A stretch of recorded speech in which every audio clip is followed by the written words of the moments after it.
la croce non la vuole più nessuno. È vero che quando gliela propone cosa succede?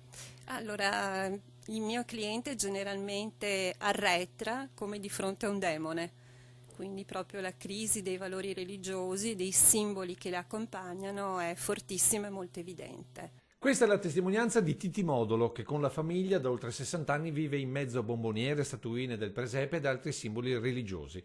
Ci è chiesto di non apparire, non per paura, ma perché non si pensi voglia farsi pubblicità sul simbolo della Chiesa che, come abbiamo sentito, la gente non vuole più.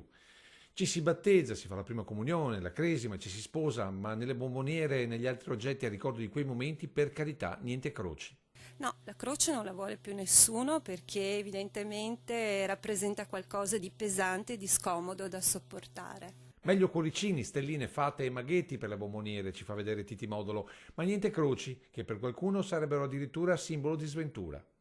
Ma è tutta la simbologia cristiana che sta scomparendo. Negli ultimi 2 anni praticamente c'è stato un crollo evidentissimo, quindi niente più presepi, niente più gli ovetti di Pasqua, niente più l'albero della Pasqua, niente più le croci, niente più simboli religiosi. Amara constatazione che non può non far riflettere. La gente non ha capito che il crocifisso non è un segno di morte.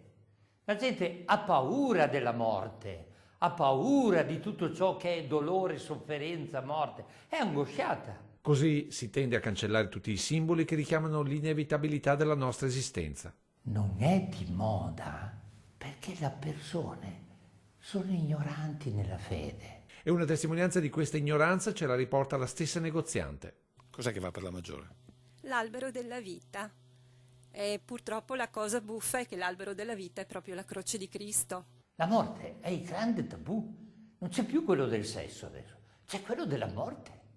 E se noi non diamo un senso anche alla nostra morte, non capiremo neanche il senso della vita.